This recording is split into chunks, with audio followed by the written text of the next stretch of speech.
Ram presents The Canadian Tradition.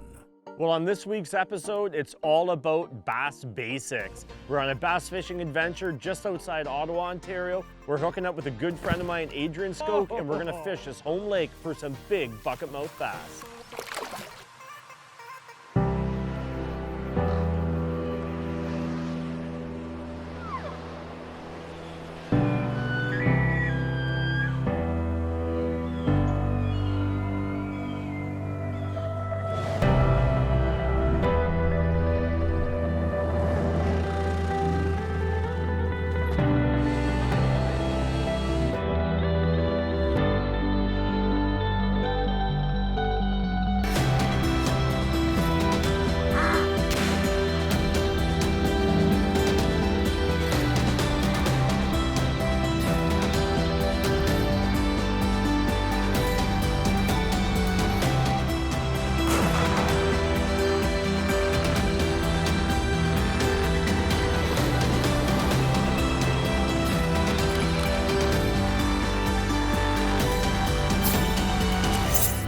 The Canadian Tradition is brought to you by Ram, built to serve.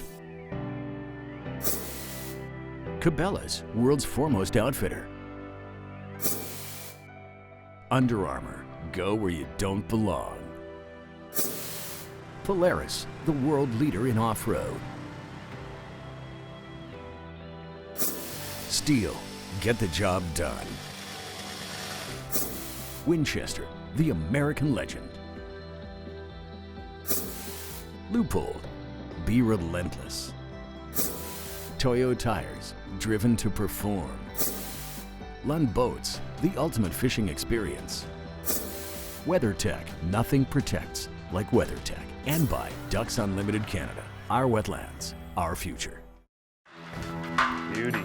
Today we have bass on the brain. Last spring I invited my buddy Taylor to come out to my cottage and do a little bit of pike fishing on the lake. You know, pike and the spring are kind of synonymous together. And while we had a great time, There we go. I knew inside that he really should come back for sort of a midsummer bass fish. When it comes to bass fishing, I absolutely have a soft spot for these largemouth bass. This was a fish that I really, you could say, cut my teeth at when it came to learning how to fish. I can still remember getting up in those wee early morning hours with my dad, and literally it was like a mini Christmas for me as a kid to go opening day of bass fishing. And it's one of the things we still continue today, and I absolutely love it. To be able to get into a bay that's, you know, filled with lily pads, that sunrise is just coming up, just cresting the horizon, and you're using a topwater bait or bringing an artificial frog over top of those pads, and just the sound of a big bucketmouth slurping in your bait and busting that water is definitely an exciting part of a fishing trip. So I knew that if we timed it well and had some decent weather, Taylor and I probably have a great old time out on the lake. I'm sure we'll pull out some big bucket mouths out of the weeds here. Adrian invited us up to this lake, and we were up here last year and we had a fabulous time pike fishing just out of a flat bottom John boat. This time I knew we were going to be wanting to cruise the shorelines, we're going to be wanting to hold ourselves on the edge of weeds. So I decided to bring up my Lund 1625 Taylor Fury XL, and I really do think this is a fabulous multi-species boat. It's got a big wide open cockpit, lots of fishing space, and it's just truly a versatile boat that allows 1, 2, even 3 people to fish out of both sides. And you're not tripping over gear, it's just a well laid out fishing machine. Hey pal, it's good to be back. Yeah, you made it. Thanks for having me. Oh, definitely. Looking forward to it. Yeah, well, I just moved kind of one of our extra boats out of the way. I don't have the dock in, so I don't have my other boat in, so I'm glad to see you brought that line. Oh yeah, that's fine. I can beach that here. The problem won't be beaching the boat without the dock. The problem will be getting the boat in the water here. We'll make it work. Where's that well? It's gonna be tight. We might have to Austin Powers exactly, yeah. Well, I'll be here to direct you. Yeah, but sure. Yeah, we'll try to get some bass and maybe some walleye you keep talking about. No, there's a handful in the lake. Yeah. There's a handful, yeah. So. All right, we'll get this in and hopefully no... I'll direct you. No dents in the truck or the boat trailer. Don't push any trees down. Yeah, here, right? spot. Taylor arrived in the afternoon, and by the time we got the boat launched, which was a little bit of a jigsaw puzzle, some of those trees have grown in more than I remember. My trailer isn't as long. What Taylor refers to as a boat launch is actually our beach. And we did manage to accommodate that big Dodge in the trailer with his beautiful boat. We had a couple hours still before the sun went down, which many of us know is prime time for fishing, especially topwater bass.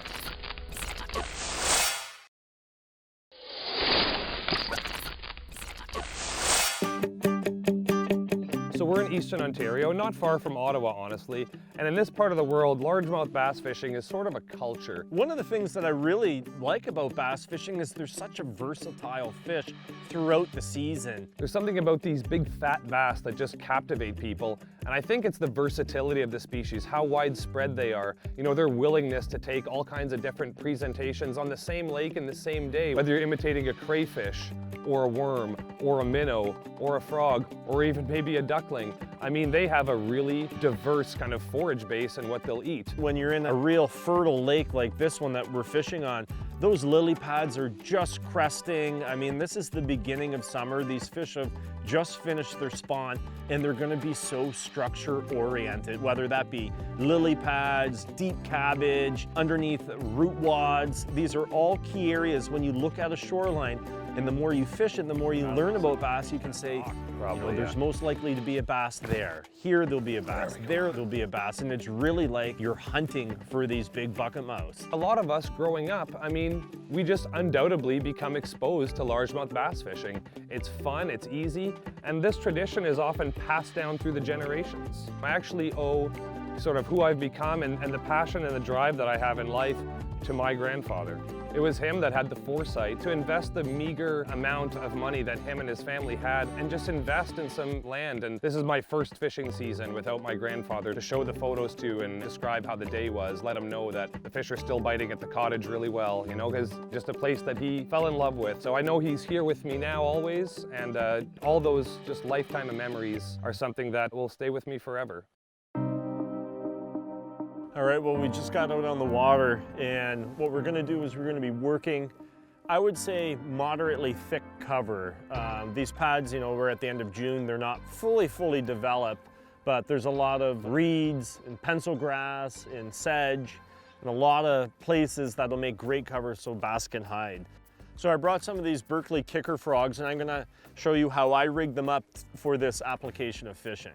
So this hook is an unweighted hook, and it has a 90-degree offset in it that'll hold your bait. What I actually prefer to do is use one of Berkeley's fusion hooks that has an extra weight built in, but actually has this little corkscrew that I'm gonna turn down in the top of the lure and top of the soft plastic. And what that stops is a lot of these bass will break cover and grab any part of the frog. Sometimes you get lucky and they're gonna grab it at the front. Sometimes they could just have a tail, which if you set the hook too early and you don't actually get the hook into the fish, it's just gonna rip your bait down, Having that little corkscrew at the top of that hook really saves you from those fish pulling it down, and then you can actually make this so weedless that you can bring it through the thickest of cover, and you're not gonna get hung up, and those bass are just gonna explode through the top of it. So I've matched this up this week with a 7'8" Fenwick, heavy action, fast tip. Oh, Adrian's got one on there now. Having that extra rod allows me to get that fish up out of the weeds. Match that with 30-pound braid, and you've definitely got the ability to pull those big ones out. What do you got, a bass? Whoa, watch those trebles. Sorry to interrupt your... Yeah, no, that's fine. I was all rigged up. We're gonna move into some structure. You ready? Yeah, man, let's do her.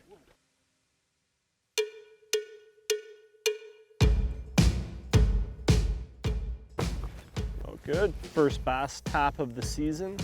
I think I've got, I got 3 hits on that one cast. Oh, that's a beauty, man. There we go. It's the first of the season. Lincoln has the first one. He deserves to go back. Oh, missed it as soon as it landed. Oh, missed it again. Oh, there he is. Nice. He came back for it That's twice, exciting. man. That's exciting to watch, yeah. Beauty. Nice. Oh, man, that's a good one. I'm gonna get the net. Yeah, Taylor. grab the net there. Nice. Nice, look at that. Nice, Taylor. Hook came right out. Beauty bass right there. Nothing like a little top water action where it just got into this cabbage, Adrian said, and there he is. I think that was the 4th cast. Thanks, man. Awesome. Appreciate Nice. that. That was awesome. I loved watching it. Perfect. Look at that. I just lost a big pike right at the boat. Oh, did you? Little guys. I'd only caught 4 fish, but big one, medium one, small one. Exactly. We've got all the different size classes represented here. It really didn't take us that long. We were out on the water for a few minutes and those big buckamouths started to roll in. And that's a real positive feeling when you can get into a certain area. And we found fish real quickly up in the shallows. We found them on some deeper weed flats, and then we found them really into some thick stuff. So knowing that, hey, we've got some fish on 3 different patterns. We only had a few hours in this evening, but tomorrow we're gonna have a full day to really dissect this lake and pick it apart cast after cast.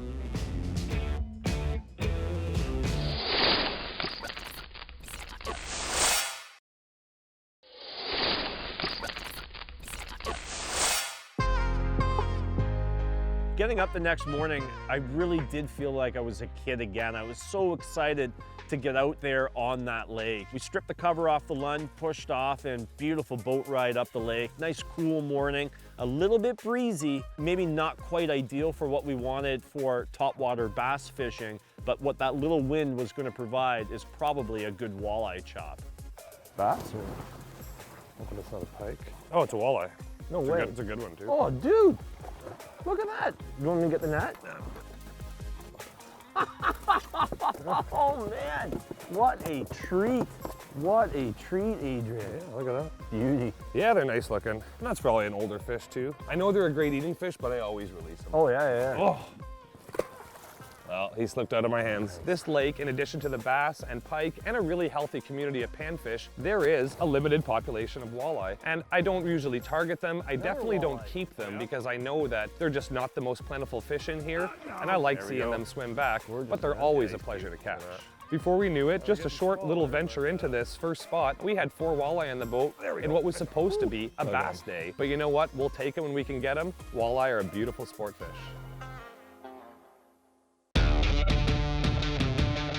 Being able to start the morning with, 4 walleye on a bass fishing trip was lady luck might be on her side. When that wind started to die down and we figured, all right, here we go. Now we're gonna turn this into a bass show. We're gonna switch our tackle around, put on some good weedless presentations and start dissecting this shoreline.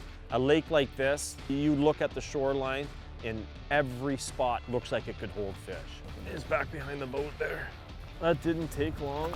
Whoa. Had that whole frog right down his trap. Back he goes. Beauty. A short distance away, we hit up a nice little jagged patch of shoreline that had the mix of everything you're looking for: stumps and fallen trees, dense clumps of lily pads, a nice sharp drop off, and some isolated patches of weeds. So like any savvy fisherman, we just made an effort to match the hatch. Before long, those Berkeley power frogs were pulling in largemouth bass. They were just slurping them right up. I mean, I have to think, for a bass, how much more natural can you get? Little soft plastic green bait hops out of the sedges and through the lily pads. I mean, that's lunch. Oh, Adrian, that's a nice one. Finally took it properly. Beauty, dude. I heard that. Horsing through all Nice, these. man. Nice, pal. Burrowing himself in there. Beauty. There we go. Look how fat they are. Just out of those dense clumps of sedges and lily pads, man. Well, let's throw it back here. Oh, I got a fish. Yeah, hurry up. No, I missed it. When you're bass fishing, you can really go after these fish with a real versatile presentation, and it doesn't take you a whole lot of gear to get into the game. If you're topwater fishing, it's all about creating some action, creating some noise. So you get yourself a nice topwater bait that you can walk the dog with and bring that bait darting from left to right across the surface, mimicking a wounded bait fish. And I mean, that's gonna surely trigger a strike.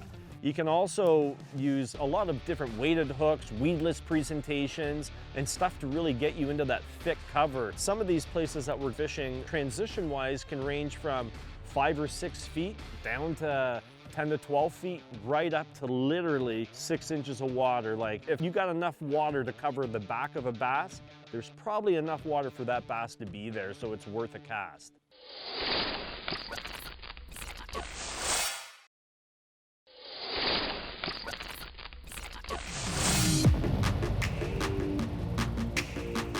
So looking back on it, when we're traveling around this lake and seeing a particular stump or a tree in the water, normal boaters might boat past that and just take it for what it is, which is just a tree that's fell down in the water. To a bass fisherman, especially being on the lake with someone that knows the lake, that tree means so much. We really wanted to cherry pick topwater fishing because it's just so exciting. It's kind of hunting these fish down. You look at the shoreline or the kind of the structure, the cover in front of you, and you just dissect it thinking, where would a big fish be?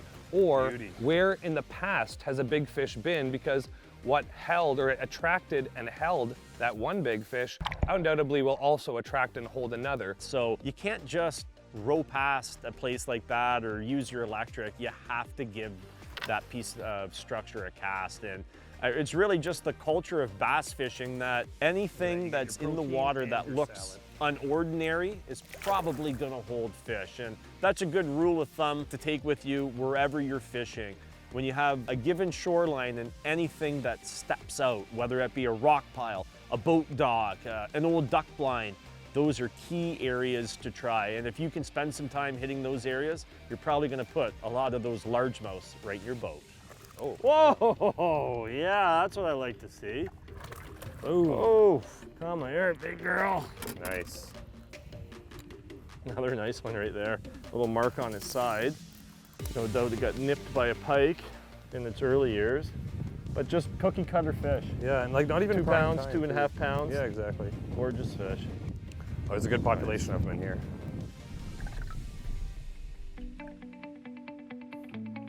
I love fishing and I try to get out as many times as I can in a given year. And I'm also proud to say that I have a conservation fishing license, and very rarely do I actually keep fish. But once in a while, it's a great thing to do. This lake is teeming with bass, and Taylor asked if we could keep a few, and absolutely, that was part of the plan. I wanted to show him a new filleting technique that I kind of refined in the north with walleye or lake trout, but it works really well with these bass, and I'm happy to know that he's going home with a few fresh fillets for his family. So taking a step back from this whole kind of couple days here with Taylor at the cottage, I really wanted to invite him here and show him sort of the home waters that I grew up with. The lake specifically where I learned to fish and literally fell in love with the natural world around me. I owe it to this humble but wonderful little lake. And I'm proud to have grown up here, and I look forward to sharing this beautiful place and these traditions with the future generations of my family. The Canadian Tradition has been brought to you by Ram, built to serve.